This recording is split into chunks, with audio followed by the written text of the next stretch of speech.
De nombreux joueurs ont fait exploser leur cote depuis le début de cette Coupe du Monde et ça intéresse notamment un club, le Real Madrid. On vous explique tout ça dans un instant. Foot.fr, fournisseur officiel de football.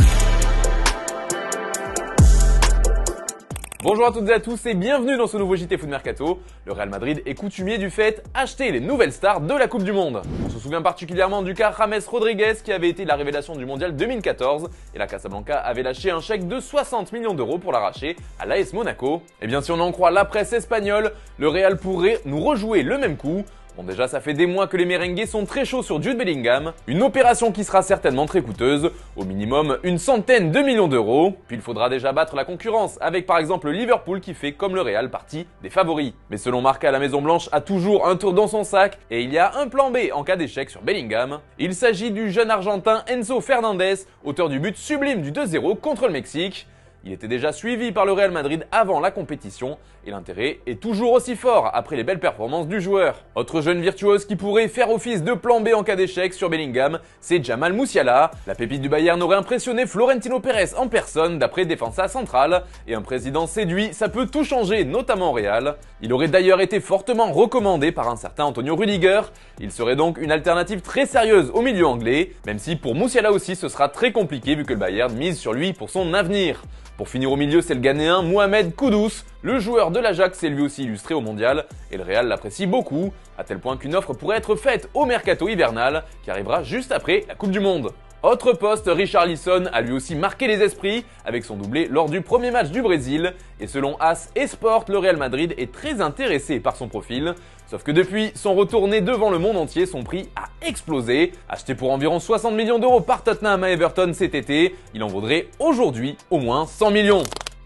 Ça nous amène à la question du jour les amis. À la place du Real Madrid, sur quel joueur miseriez-vous? Donnez-nous votre favori dans les commentaires et on en reparlera dès demain. Hier, Stéphane vous demandait si le geste de Lionel Messi était intentionnel selon vous. Et pour la plupart d'entre vous, c'est non. La Pulga n'a pas fait exprès et cette polémique au Mexique est un peu exagérée.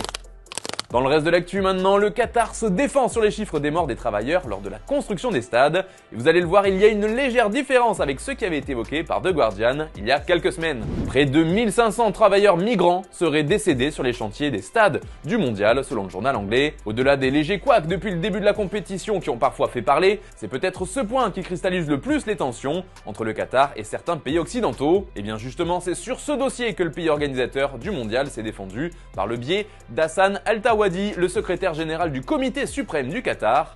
Voilà ce qu'il a expliqué à Piers Morgan, journaliste anglais. L'estimation est d'environ 400, entre 400 et 500. Je n'ai pas le nombre exact, c'est quelque chose qui a été discuté. Pas de chiffre exact pour le moment donc. Alors qu'avant cette prise de parole, le chiffre officiel recensé par le Qatar était de 3 morts au cours de la construction des 8 stades pour cette compétition. Un mort est une mort de trop, purement et simplement, a expliqué le secrétaire général du comité suprême du Qatar. Je pense que chaque année, les normes de santé et de sécurité sur les sites se sont améliorées. Sur les sites de la Coupe du Monde, dont nous étions responsables, des représentants de syndicats allemands et suisses ont salué le travail qui avait été fait et souligné des améliorations. Pour finir, il a ajouté que ces améliorations auraient eu lieu de toute façon, mais que l'organisation du mondial avait accéléré ce phénomène. En tout cas, ces déclarations devraient faire réagir plus d'un.